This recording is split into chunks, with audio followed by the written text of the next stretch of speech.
안녕하세요. 김성부동산 연구소입니다. 최근 들어 달러에 투자하신 분 걱정이 많으시죠? 환율이 어느 정도 하락했는데 이렇게 하락한 환율이 다시 상승할 가능성이 있을 것인가에 대해서 생각해 보는 시간을 갖도록 하겠습니다. 자, 지금 환율이 1달러당 1150원 정도로 떨어졌습니다. 이 1150원이 종래의 1250원 수준으로 다시 이 환율이 상승할 수 있을 것인가를 한번 생각해 보도록 하겠습니다.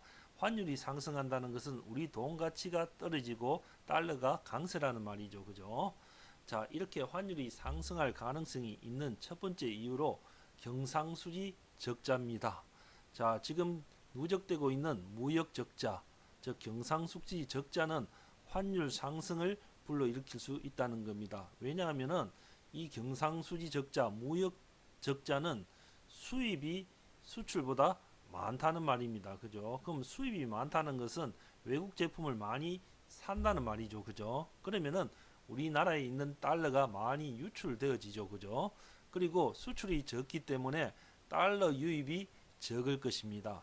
따라서 달러가 많이 나가고 국내에 들어오는 달러가 적기 때문에 달러가 더 귀해지겠죠.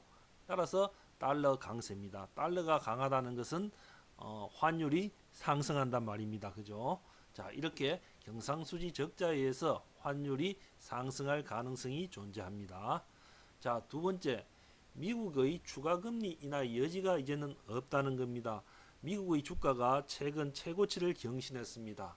자, 이렇게 계속적으로 미국의 주가가 상승하고 있는 상황에서 추가적으로 연준이 미국 금리를 인하할 가능성이 없고 오히려 미국 금리를 인상할 가능성이 존재한다는 겁니다.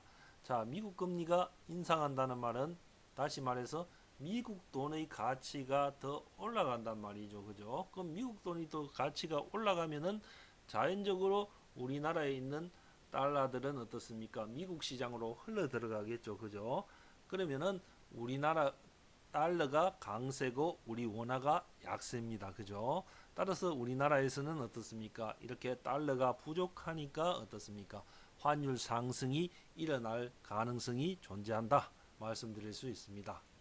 세 번째, 한국의 추가금리 인하 가능성입니다. 자, 우리나라가 최근 들어 금리 인하를 단행했는데 자, 한국은행에서 한 번 정도 더 올해 안에 금리 인하 가능성을 시사했습니다. 그죠? 그래서 금리가 이렇게 최저치로 이렇게 인하되어짐에 따라서 원화 약세가 지속되어지고 이 원화 약세라는 것은 양적 완화를 의미하는 거죠. 그죠? 금리가 인하되면은 우리 돈 가치가 적어진다는 거죠. 그죠? 따라서 어떻습니까? 은행에 어떻습니까? 저축하기보다는 시중에 많은 돈이 풀리게 되면은 시중에 우리 돈이 많이 풀려서 지금 많이 이제 유통이 되어지면은 자연적으로 우리 돈 가치가 떨어지니까 환율이 상승할 가능성이 있다고 말씀드릴 수 있습니다. 네 번째, 내년까지 확대적 재정 지출은 계속적으로 이 경기 불황을 타파하기 위해서 정부의 일관된 기조로 이어질 겁니다. 즉 이러한 재정 지출을 확대한다는 것은 시중에 돈을 많이 푼다는 것이니까 당연히 어떻습니까? 이런 양적 완화는 우리 돈 가치가 떨어지고 따라서 환율은 상승하게 될 것입니다. 다섯 번째, 경기 침체, 반도체 등 제조업, 주력 산업의 부진으로 인해서 외국 자본의 유출이 일어날 가능성이 있다는 겁니다. 즉 경기가 침체되어지면은 외국인 투자자들은 국내에 들어왔는 국내 투자에 있는 자본들을 회수해서 가지고 나가려고 하겠죠. 그죠? 따라서 외국인 투자자들이 국내 주식을 샀거나 채권을 샀을 때 이러한 채권을 팔아서 매도해서 이제 현금으로 바꾸게 되겠죠. 우리 원화로. 그럼 이 원화를 그대로 외국에 가져가는 것이 아니라 달러로 바꿔서 어떻습니까? 자기 나라로 돌아가게 될 겁니다. 따라서 달러가 유출되어지죠. 그죠? 그럼 국내 시장에서는 달러가 부족하게 될 겁니다. 따라서 달러가 부족하니까 달러 강세가 강세의 어떤 상황이 생기고 이러한 상황은 다시 말씀드려서 환율이 상승할 가능성이 존재한다고 말씀드릴 수 있습니다. 자, 다음 이렇게 지금 계속적으로 환율이 하락하고 있는데 이렇게 지속적으로 환율 하락 시에는 수출 경쟁력이 하락되어지죠. 그죠? 이렇게 수출 경쟁력이 하락되어지면은 지금 경상수지 적자, 즉 무역 적자로 허덕이고 있는 정부는 필연적으로 어떻습니까? 이렇게 지속적인 환율 하락 시에는 시장에 개입할 수밖에 없다는 겁니다. 그럼 정부가 시장에 개입한다는 것은 정부가 시장에 있는 달러를 매입을 하고 어떻습니까? 우리 돈을 푼다는 거죠. 그죠? 그럼 우리 돈이 시장에 국내 시장에 많이 어떻습니까? 풀림으로 인해서 다시 어떻습니까? 우리 돈 가치가 떨어지죠. 그럼 우리 돈 가치가 떨어지니까 어떻습니까? 환율은 상승하게 된다는 것입니다. 자, 일곱 번째. 중국의 경제 성장률이 어느 정도 임계치에 다다라서 앞으로 중국의 경제 성장률 하락이 예상되어진다는 겁니다. 자, 중국의 경제 성장률이 이렇게 하락되어지면은 당연히 어떻습니까? 중국의 위안화도 어떻습니까? 약세 국면에 접어들 수밖에 없다는 겁니다. 자, 위안화가 이렇게 약세락하는 것은 중국 내 수입품 가격 상승을 불러일으킵니다. 즉, 우리나라 제품을 중국에 이렇게 수출했을 때 중국 내 우리나라 제품들이 이렇게 시장이 풀리겠죠. 그죠? 그럼 이 수입품 가격이 상승하면은 한국 수출은 어떻습니까? 훨씬 더 어렵게 되겠죠. 그죠? 그래서 한국 수출에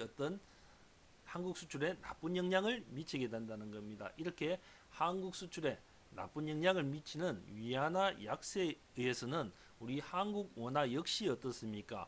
약세를 만들어야 어느 정도 이러한 위안화 약세에 대체해 나갈 수 있기 때문에 위안화나 엔화 같은 경우에는 이러한 약세일 때는 우리 한국 원화 역시 어떻습니까? 약세 요인으로 작용한다는 겁니다.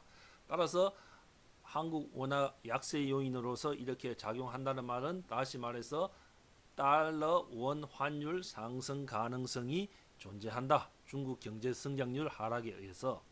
자, 마지막으로 여덟 번째, 글로벌 경기 불안입니다. 자, 영국의 브렉시트가 또 연기되어졌죠. 그죠?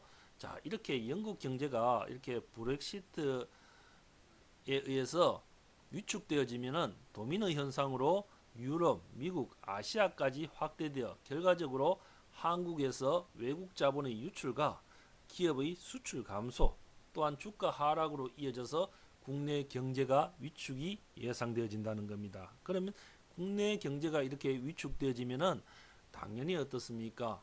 우리 IMF 때와 같이 환율은 어떻습니까? 상승할 수밖에 없죠. 왜냐? 우리 원화의 가치가 떨어지기 때문이죠. 그죠? 따라서 원화의 가치가 하락한다는 말은 환율이 상승한다는 말입니다. 따라서 우리가 이렇게 환율 상승이 계속적으로 예상되어진다는 말은 우리가 원화가 약세고 달러가 강세다.